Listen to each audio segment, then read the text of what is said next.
Welcome to everyday cooking. இன்னும் எங்கள் சேனலுக்கு சப்ஸ்கிரைப் பண்ணாமல் இருக்கிறீங்களா?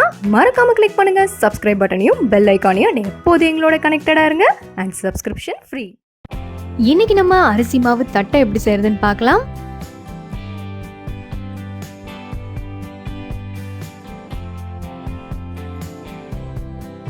இதுக்கு முதல்ல பொட்டுக்கடலையை பொடி பண்ணிக்கலாம். ஒரு 1/4 கப் அளவுக்கு பொரிக்கடலை எடுத்துக்கோங்க.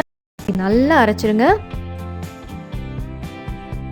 இதுவும் நல்லா பவுடர் அரைச்சாச்சு. இது ஒரு பக்கம் இருக்கட்டும். அடுத்ததான் நம்ம அரிசி மாவு எடுத்துக்கலாம். ஒரு கப் அளவுக்கு அரிசி மாவு எடுத்துக்கோங்க. இதோட அந்த அரைச்சி வச்சிருக்கிற பொட்டுக்கடலை பொடியை ஆட் பண்ணுங்க.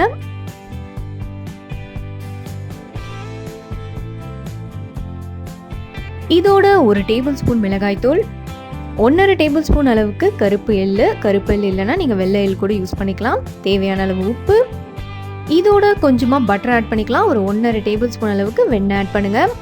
இப்போ இதெல்லாம் நல்லா கலந்து விடுங்க.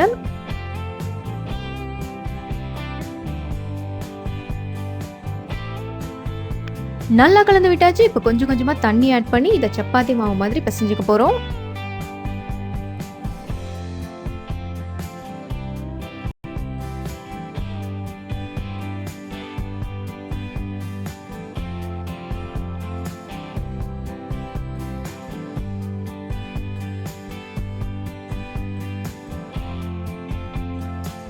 மாவு நல்லா சாஃப்டாக இருக்கணும். இந்த மாதிரி இருக்கணும்.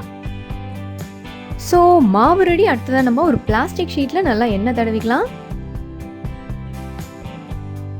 இப்போ ஒரு சின்ன உருண்டை மாவு எடுத்துக்கோங்க.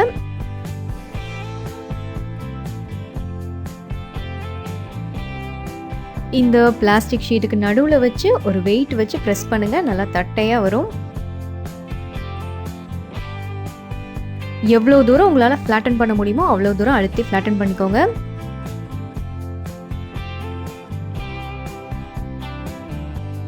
இது ரெடி. இப்போ இதை நல்லா ஹாட்டான ஆயிலில் மீடியம் ஃப்ளேமில் பொரிச்சு எடுக்கலாம்.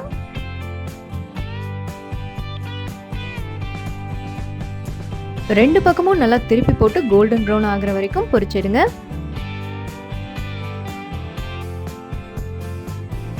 இதோ நம்மளோட தட்டை இங்கே சூப்பராக ரெடி ஆகிடுச்சு. வெளியெடுத்தலாம். இதில் எள்ளு நிறைய ஆட் பண்ணியிருக்கிறதால டேஸ்ட் ரொம்ப ரொம்ப நல்லாயிருக்கும். நல்ல கிறிஸ்பியாகவும் இருக்கும். கண்டிப்பாக ட்ரை பண்ணி பாருங்கள். வேறொரு இன்ட்ரெஸ்டிங்கான ரெசிபியோட உங்களை சந்திக்கிறோம். எங்கள் வீடியோஸ் எல்லாம் பிடிச்சிருந்தா லைக் பண்ணுங்கள், ஷேர் பண்ணுங்கள், கமெண்ட் பண்ணுங்கள் அண்ட் மறக்காமல் எங்கள் சேனலுக்கு சப்ஸ்கிரைப் பண்ணுங்கள்.